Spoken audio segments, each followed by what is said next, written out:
a CNBC Closing Bell exclusive interview. Anne, welcome. Nice to see you. Good to see you. There's so much to talk to you about, all the exciting projects and the deals. But first, just on the quarter, the 7% revenue growth, what's driving that? Because I know you're transforming this company into much more than just, the Ancestry search kits that we've all done, and into a broader health company. But what's driving the growth for you at the moment? Well, I think what's going to drive growth long term is health. And I think of all the research that we've always done, we've always seen that the ancestry market is something people can relate to and it's substantial, but health is just much larger. And I think we've all talked about the potential of personalized genomics, the idea that, everyone's sequenced at birth.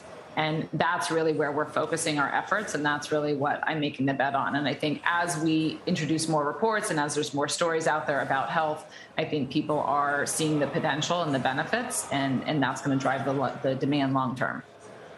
Well, it also relates to your new deal for Lemonaid. So what is the high-level vision here for getting into telemedicine? Exactly. We're so excited about this, and this is definitely the future of where healthcare is going. And frankly, the doors have been opened up because of the pandemic, and the world of virtual care and telemedicine went from kind of being weird to suddenly wonderful, because we're all now experiencing and seeing what the potentials are.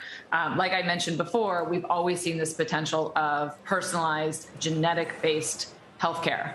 And frankly, genetics is not broadly adopted right now in the traditional healthcare world. It's used in cancer, it's used in undiagnosed diseases, but broadly, when average individual goes to the doctor, genetics is not included.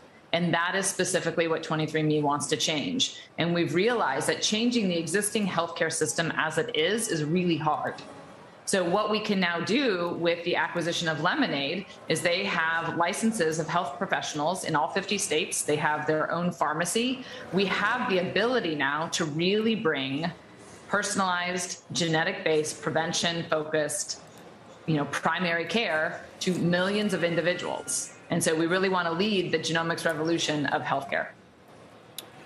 And is it not also fair to say that genetics can't make a big difference in many areas of healthcare still? That there needs to be further advances, or they're just some subsectors of healthcare that don't necessarily relate to genetics as much as others?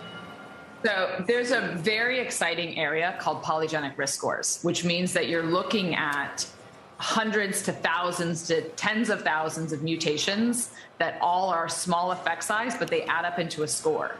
And you're starting to get those scores for every disease area, all common disease areas. So you can look at multiple sclerosis, RA, heart disease, like all of these at some point are going to have a score associated with them. And you're going to have everybody be able to be somewhere on that risk, somewhere within those risk parameters. So it is absolutely true that genetics has not been broadly applicable to every disease area, but that is specifically what's coming. And if you look at, programs in the UK, NHS has a bunch of programs. There's all these personalized medicine centers that are starting to pop up that are focused on, applying the single genetic risk, that like BRCA mutation, one mutation equals a high risk, to these polygenic risk scores, which means you have a score for heart disease. How should we potentially manage you to really prevent heart disease, because we can see that you're on this different kind of risk score. So it's changing. It's absolutely changing. So what are some of I know you're looking at cholesterol, heart disease, as you mentioned, diabetes. What are some of the nearer term practical use cases for this that we can expect? I think the ones that you talked about, for instance, we think a lot about heart disease, one of the natural huge killers, like being able to really stratify populations and understand who really needs to be aggressively managed. And there might be medication applications where you want to be aggressively managed, or more aggressive on lifestyle.